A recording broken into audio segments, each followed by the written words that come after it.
प्रणाम।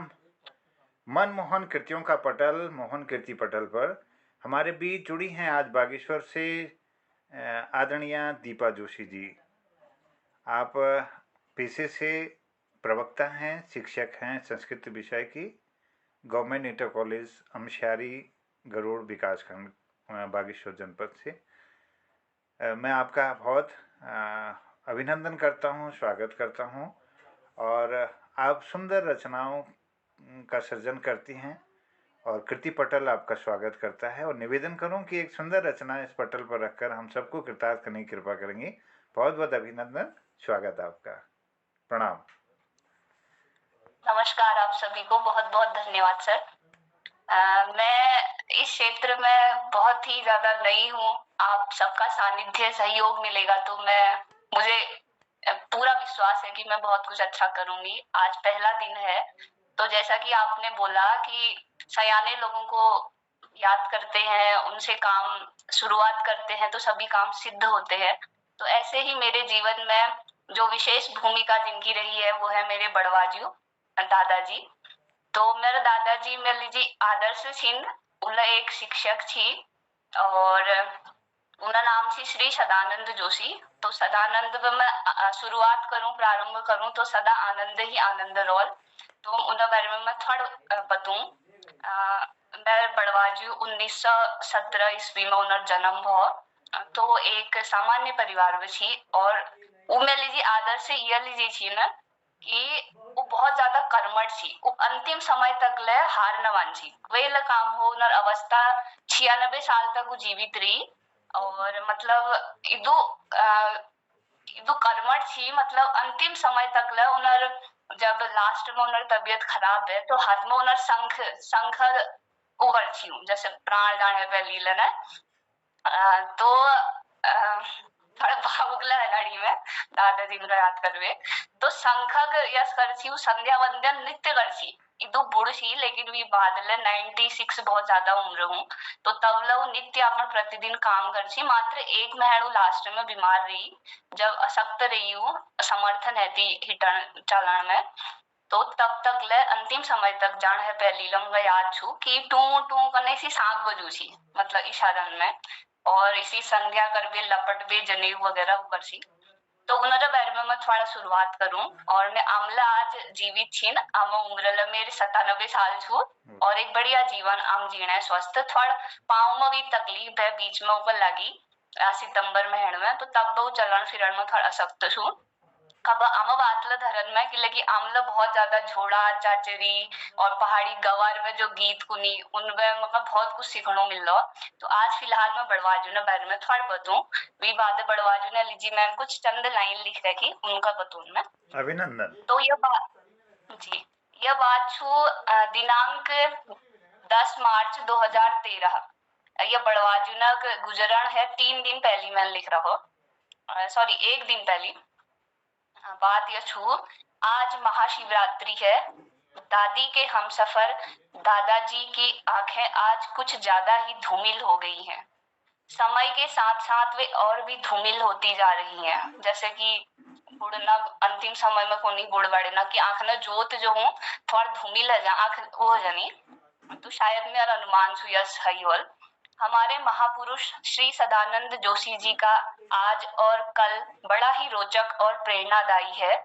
दादी कहती हैं कि दादाजी जब दानपुर में शिक्षक थे तो वे वहां की अनेक चीजों को लाद कर लाते थे। डॉक में जो डॉक हूँ, डॉक में वो बहुत ज्यादा चीज लूची वहाँ लोकल दाल वगैरह घी हड़पी आमको हड़पी ऊंची एक सानड़ा ठेक वगैरह में के उमे धरवे लूची। उन्हें घी बहुत पसंद है, इतना पसंद कि केवल घी खाकर ही रह सकते हैं। आज वो बहुत बीमार हैं। जीवन के 96 बसंत देख चुके दादाजी कभी बीमार नहीं हुए। पहली बार वो हॉस्पिटल गए और पहली बार इंजेक्शन लगाया। मतलब जब उनका हॉस्पिटल लिजान फैटी उन्होंने बहुत जिद करी कि मैं इंजेक्शन आपके जीवन में लगू न। मैं आज तक हॉस्पिटल न जा रही, लेकिन फिर हम सब नल जीत करी तो लास्ट में उनका हॉस्पिटल ले गया और पहल वक्त उनका इंजेक्शन लगा, ग्लूकोज वगैरह चढ़ा। दादाजी अपने जमाने के हेडमास्टर थे। 225 रुपये की मासिक आय होते होते वो सेवानिवृत्त हो गए। मात्र 225 रुपये जब उन्हें मिले, तो जब उनके शिष्य उनसे आज भी आकर सवाल पूछते हैं तो एक ही सवाल पूछते हैं, ऊ चढ़ी लट्ठी काछू। अब उनके पास एक चढ़ी की लट्ठी हुआ करती थी और उमे बड़ोसी माध्यम चढ़ा आकार बड़ोसी। तो जो मेरे बड़वाजू थी उनका गुस्सा तो बहुत ऊंची, वो अपने शिष्यन का मतलब 100% देना चक्कर में मतलब मार ले दी। तो उन्हें जो शिष्य बहुत सफल भी अपन जीवन में, बहुत ज्यादा शिष्य उन्हें बिल्कुल आज इदु आभारी थी कि उन्हें मिलना ऊंची और धन्यवाद करसी कि उस समय तुम जो हमन गए मारी, तो वो हमारे जीवन में एक बढ़िया पॉइंट इदु सिद्ध हो कि आज हम जीवन में सफल बना। तो वो क्या कहते थे, मैंने किसी को उस लट्ठी से मारा भी तो अपने लिए नहीं बल्कि उसके भले के लिए। कभी किसी को बेफिजूल में नहीं मारा। शिक्षक ही छात्र को सही राह पर लाने का मादा रखता है, ये उनके कथन होते थे। आज भी उनकी आंखों में वही जोश, बातों में वही रौब झलकता है जो कभी जवानी में होगा। भले ही शरीर बूढ़ा हो गया था पर दिल व दिमाग अभी भी जवान थे। याददाश्त का तो जवाब ही नहीं। जब तल्लादानपुर, मल्लादानपुर, भनार के अनुभवों का जिक्र होता तो ये अंदाज देखते ही बनता था। वे हर किसी को एक ही गुरु मंत्र देते, पैसे की इज्जत करो तभी पैसा तुम्हारी इज्जत करेगा। पाई पाई की कीमत उनसे अच्छा शायद कोई नहीं जानता हो। जब वो बड़वाजी बतू थी, जब वो हेडमास्टर थी स्कूल में, वहां पर उन्हें छुट्टी है जैसी स्कूल में, तो परिवार बहुत फुल थी और आमदनी इदुन रहती कि स्कूल मतलब परिवार भरण पोषण हो सको। तो बड़वाजी हुची मैं बाट में अपन एक घरा कपड़े लुका रखी, फिर पेड़न में लीस खूब थी। लीसा समझते होंगे आप। लीस खोपची, लीस खोपने बाद कंटर भरबेर फिर वापस अपन मास्टरी वाल कपड़े पहरवे घर उची और सिलसिला रोज थी। और उनमें जो ऊपरी आय हुई वीलू परिवारक भरण पोषण करची, क्योंकि उनर परिवार में मेरे पिताजी, ताऊजी लोग, बुआ लोग मिला के कुल 6 जनी थी और अम्मा बुबू और भाई बहन थी उनर। तो वो बहुत कर्मठ इसलिए भी थे कि पैसे की बहुत इज्जत करते थे। लेकिन एक बात सब जानते थे कि बड़वाजू जब भी पैसा देते हैं, अब बड़वाजू से पैसे निकालना उतना ही मुश्किल था जितनी मुश्किल से उन्होंने पैसे कमाए रहते थे, और पैसा अगर मांगो तो मतलब बहुत दिक्कत करते थे।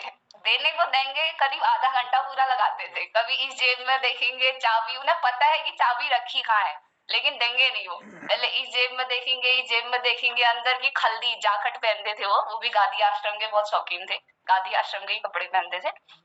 तो वो देंगे तो तभी सभी लोग कहते थे कि पैसा तो देते हैं लेकिन मंतर मंतर के देते हैं। और कभी किसी गरीब के लड़के की शादी ब्याह में 1000-5000 की अवश्य मदद करते थे। दादाजी कल्प वृक्ष की शाखा थे। वो ऐसी शाख थी, उनके होने से पूरा जो हमारा परिवार का कल्प वृक्ष है वो सुरक्षित था और बहुत ही सुदृढ़ था। आज दादाजी आखिरी सांसें ले रहे हैं। उनकी बीमारी को 1.5 महीने के लगभग हो गया है। सभी सगे संबंधी उनके दर्शन करके चले गए। शाम होने को है। दिल में एक डर अभी से बैठ रहा है, जो कभी नहीं हुआ वो कहीं आज न हो जाए। हे देवादि देव महादेव, हमारे वृक्ष के आधार को मत तोड़ना, मेरे परिवार को टूटने मत देना। हमारे दादाजी वर्तमान हैं, उन्हें सदा वर्तमान में ही रखना, कभी भूतकाल में मत ले जाना।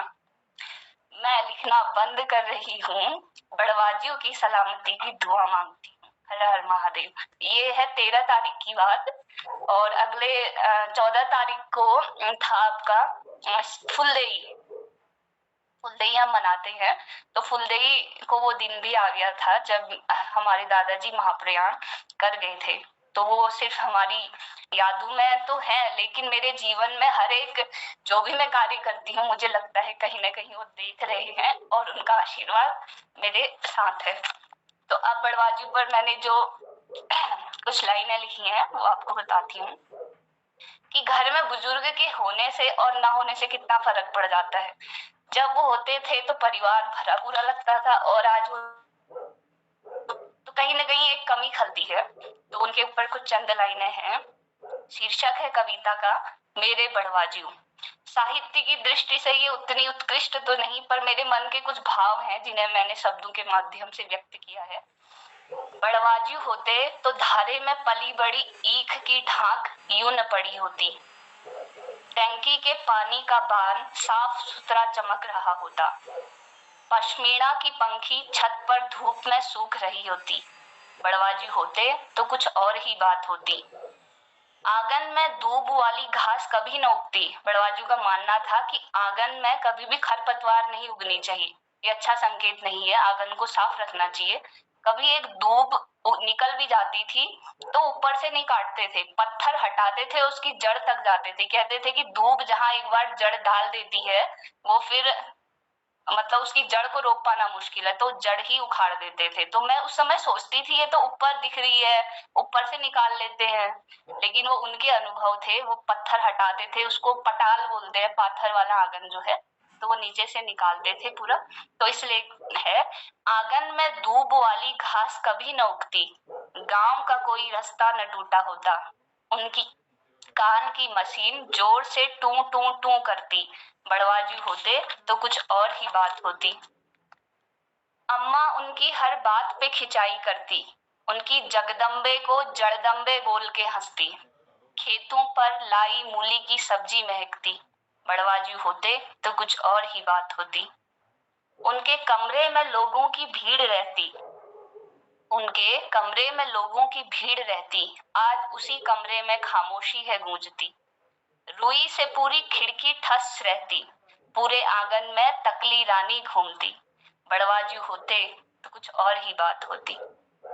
जेठ की दोपहरी में सिलबट्टे पर उनका हथौड़े से खटखट करना।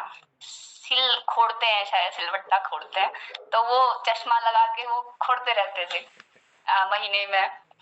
जेठ की दोपहरी में सिलबट्टे पर उनका हथौड़े से खटखट करना। कुछ न दिखाई देने वाली आंखों को खिड़की से मुझे गुजरते देखकर ओ दीपुआ कहना। बहुत याद आता है उनका एक अमर वाक्य, तेरे मुख में धरल होई। वो ये बात बहुत रिपीट करते थे, कोई भी कुछ भी करता था तो यही बोलते थे, तेरे मुख में धरल होई। बड़वाजियों के नमक का वो डिब्बा जाने कहाँ खो गया, जिसका नमक सबको अच्छा मजेदार लगता। उनकी वो टूटी छतरी, वो चढ़ी की लट्ठी, सब कुछ खो गया। उनके साथ सब खत्म हो गया। वो चटपटी आलण वाली सब्जी, उनको आलण वाली सब्जी बड़ी पसंद थी। वो चटपटी आलण वाली सब्जी, वो छाछ से भरा जग, सुरती की वो सिल्वरी डिबिया, वो रामपुरी चाकू, सब खाक हो गए। बड़वाजियों हम सबको छोड़ के चले गए, बहुत दूर बादलों के उस पार। सच में आज बड़वाजी होते तो कुछ और ही बात होती। धन्यवाद। वाह वाह वाह, बहुत सुंदर अभिव्यक्ति। बहुत सुंदर, बहुत मैं सुंदर। बड़वाजी को नमन करता हूँ। बहुत सुंदर अपने पूरा उनका व्यक्तित्व उनका हमारे सामने रख दिया इस कविता के माध्यम से। बहुत अच्छा। आपके बड़वाजी की कहानी सुन करके हम खुद ही अभिभूत हो गए। क्या बात। बहुत एक एक बात इन्होंने बताया, जो दुबे के लिए बात बताए और रोए की और कतुए के लिए इन्होंने बात बताए, तो जो एक एक बात आई, तो वास्तव में हमारे बुजुर्गों दगाड़ हूँ विलुप्त है गई, बिल्कुल गुमनाम है गई वो चीज। बहुत खुशी बात है कि हम अपन बुजुर्गों को इसके याद करना चाहिए। यही पैनल कोई तो उन लोग को सुनल और उमबटी के चीज हमको शिकड़ी हलो को हम जरूर टिपुल। बहुत बहुत धन्यवाद। आभार, बहुत बहुत धन्यवाद आपको। जय हो। पहला प्रयास, कोई गलती तो मैं प्रयास करूंगी सुधारने का। बहुत सुंदर, फिर भी जय। बहुत बढ़िया, बहुत बढ़िया।